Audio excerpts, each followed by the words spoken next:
Hi കൂട്ടുകാർ, അസ്സലാമു അലൈക്കും വറഹ്മത്തുള്ളാഹി. 3ാം ക്ലാസ്സിന് അടുത്ത എക്സാം വരുന്നത് ഖുർആൻ ഹിഫ്ലാണ്, തിലാവത്തുൽ ഖുർആൻ. നമുക്കൊരു മുൻ വർഷത്തെ 2 ചോദ്യപേപ്പർ ഒന്ന് പരിശോധിച്ച് മനസ്സിലാക്കാം. നമുക്ക് മദ്രസയിൽ എടുത്ത നോക്കി ഓതാനുള്ള ഭാഗങ്ങൾ ഉണ്ടാവും. അതിൽ നിന്ന് ഏതാനും ആയത്തുകളാണ്. അപ്പോൾ ഇവിടെ വന്നത് സൂറത്തുൽ ഖമറാണ് 2025. അപ്പോൾ നിങ്ങൾക്കത് സൂറത്തൊക്കെ മാറാം.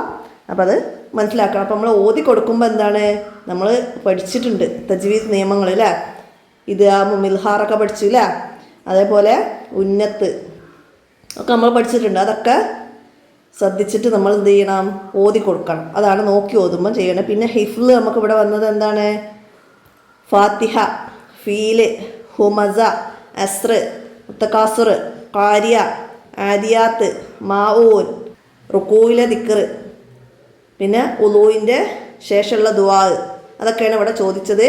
അപ്പോൾ നമുക്ക് എന്താണ്, നമ്മൾ തജ്വീദിൻ്റെ അവസാനത്തിലുണ്ടാവും ഹിഫ്ലാക്കേണ്ട ഭാഗങ്ങൾ. അത് മുഴുവനായിട്ട് പഠിക്കണം. ആ ഇതിൽ നിന്ന് തന്നെയാണ് സൂറത്തുകൾ വരിക.